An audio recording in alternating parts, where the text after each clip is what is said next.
আসসালামু আলাইকুম ওয়া রাহমাতুল্লাহি ওয়া বারাকাতুহু।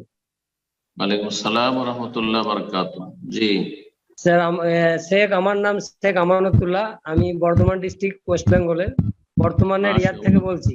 মক্তব বা মাদ্রাসা তৈরিতে সুদের টাকা, যেটা ফিক্সড ডিপোজিট হোক বা ব্যাংকের নর্মাল সুদ হোক, এটা কি হুম, দেওয়া যাবে?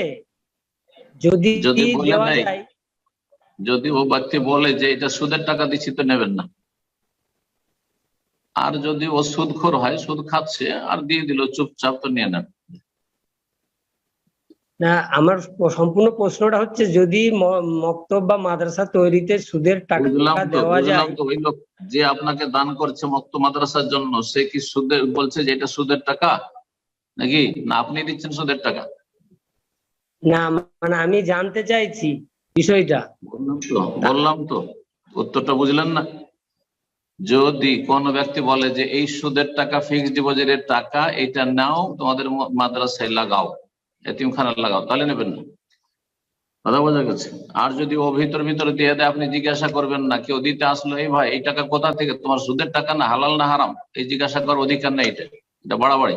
ঠিক আছে, আপনার নিজের টাকা। এখন আমার মনে হচ্ছে যে আপনার নিজের টাকা বা পরিচিত ব্যক্তির টাকা, নিজের টাকা সুদের টাকা, তাহলে আপনি সুদের টাকা মসজিদে লাগাবেন না, মাদ্রাসায় লাগাবেন না, এতিমখানে লাগাবেন না, এগুলো লাগাবেন না।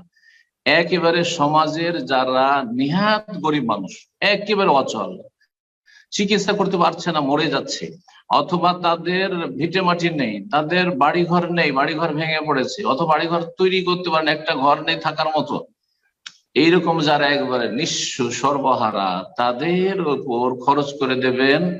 সেটা মুক্ত হওয়ার জন্য, তাখাল্লুসের জন্য, তাকারুবের জন্য, আল্লাহর কাছে মুক্তি লাভের জন্য, যে হারাম টাকা থেকে মুক্তি লাভ করবো, তাকারও আল্লাহর সান্নিধ্য লাভের জন্য নয়। এর মাধ্যমে হারাম পয়সা দিয়ে আল্লাহর সান্নিধ্য লাভ হয় না, আল্লাহর কুরবাত হাসিল হয় না। আশা করি বোঝা গেছে।